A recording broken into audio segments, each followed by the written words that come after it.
சட்டென்று எழுந்த நிலா சங்கீதாவின் அருகே சென்று ஓங்கி ஒரு அறையை பலார் என்று விட்டாள். சங்கீதாவுக்கு சர்வ நாடியும் ஒடுங்கியது போல் இருந்தது. எவ்வளோ தைரியம் இருந்தா என் வீட்டுக்கு வந்திருப்ப, அதுவும் என் புருஷன்கிட்டயே தப்பா நடந்துக்க பாப்ப என்று கேட்டு அவளை அடித்து விட்டாள்.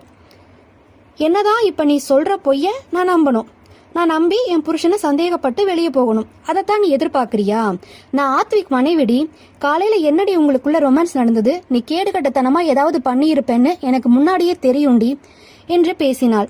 அவளை அதிர்ச்சியாக பார்த்தவள், எப்படின்னு பாக்குறியா? நீங்க போங்க மாமான்னு சொல்லிட்டு ஓடினல்ல, அப்போ உன் கண்ணை பழுத்திருந்ததை நான் பார்த்தேன். இப்போ நீ ஃபவுண்டேஷன் போட்டு அதை மறைச்சிருக்கிறது எனக்கு நல்லாவே தெரியுது. நீ ஏதாவது ஒரு வேலை பண்ணியிருப்ப, அதனால என் புருஷன் ஒன்னு அறிஞ்சிருப்பார். நீ விழ போற மாதிரி விழுந்திருப்ப, அதனால அவர் தாங்கி பிடிச்சிருப்பாரு. அதை நான் பார்த்து தப்பா நினைச்சு அவரை விட்டு விலகி போயிருப்பேன் அப்படின்னு நீ பிளான் பண்ண. அதுக்கு தானே காலையில வந்த? ஏய் அப்படின்னு